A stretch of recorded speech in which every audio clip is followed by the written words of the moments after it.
Hello candidates, I am going to dictate you a passage from Progressive magazine.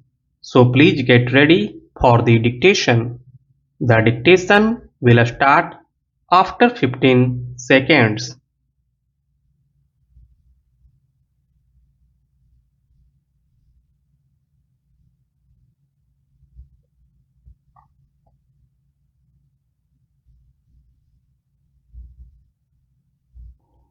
Honorable members, it gives me immense pleasure to address the joint sitting of the two houses of Parliament.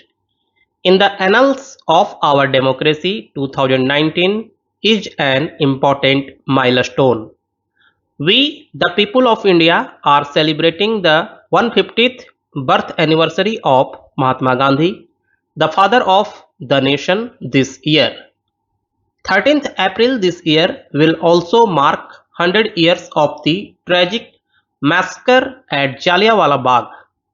On behalf of the entire nation, I bow to pay tribute to all those martyrs who sacrificed their lives for a bright future for us.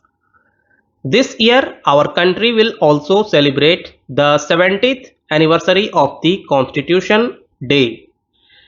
It is in this historic central hall that the illustrious architects of our Constitution had sculpted the Constitution of India. This year, we are also celebrating the 550th birth anniversary of Guru Nanak Dev Ji, who taught us to lead our lives with the spirit of service and goodwill.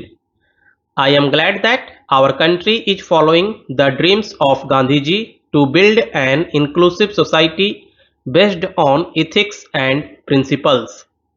Our nation is moving ahead guided by the ideals of social and economic justice as enshrined in the Constitution by Baba Saheb Dr. Bhimrao Ambedkar.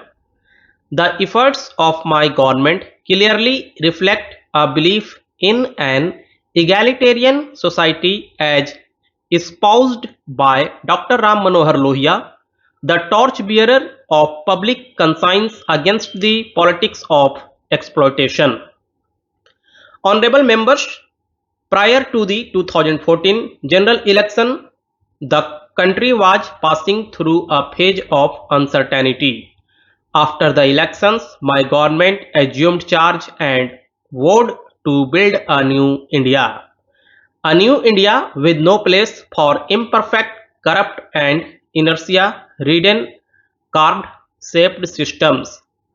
From day one, the mission of my government, based on transparency, was to improve the lives of our citizens, to eradicate their difficulties owing to poor governance, and to make sure that the benefit of public services reach the lowest strata of the society. The targets of my government were determined by countless and helpless faces such as that poor mother who cooked in a smoke-filled kitchen, that helpless sister who was compelled to postpone her own treatment due to financial worries despite serious illness, that daughter who had to wait the whole day until the cover of darkness for going to the toilet, that child who was compelled to wait for daylight to study with no electricity. In the last 4.5 years, my government has infused new hope and confidence among the people of the country, enhanced the country's image, and has effectively brought in social and economic change. As a result, my government has been able to win immeasurable affection and trust of the people. The main goal of my government is to improve the life of every Indian. Honorable members, for an inclusive and modern development of our country, it needs to be ensured that not a single family is deprived of fundamental needs.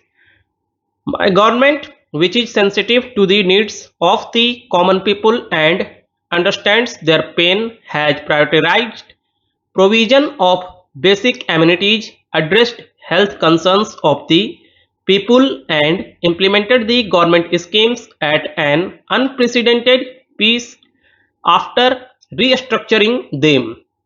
Lack of toilets had forced crores of Indians, especially our daughters and daughters-in-law, to lead an undignified and unhealthy life. Under the Swachh Bharat Abhiyan, more than 9 crore toilets have been constructed. It is the outcome of this mass movement that coverage of rural sanitation that was less than 40% in 2014 has increased to 98%.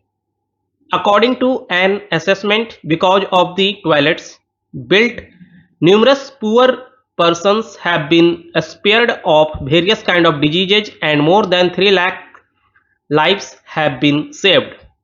In the year of the 150th birth anniversary of Mahatma Gandhi, we must remember that we have resolved in his memory to achieve Swachh Bharat by 2nd October.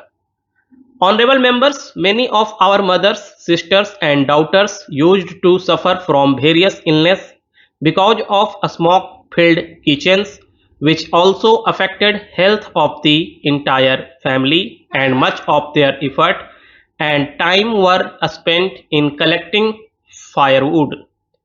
My government has provided more than 6 crore cooking gas connections to such sisters and daughters under the 𝑈𝑗𝑗𝑤𝑎 Yojana. Even after decades of efforts, there were only 12 crore gas connections in the country in 2014. In a short period of last 4.5 years, 13 crore families have been provided gas connections. We are fully aware that the burden of expenditure on medical treatment further impoverishes the poor families. My government, which empathizes with his pain, has launched the Ayushman Bharat Yojana last year. Under the world's biggest healthcare scheme, Pradhan Mantri Jan Arogya Abhiyan, 50 crore poor are eligible for availing treatment up to rupees 5 lakh per year per family in case of a serious illness. In a short period of 4 months, more than 10 lakh poor have already availed free treatment from hospitals under this scheme, which is a remarkable achievement.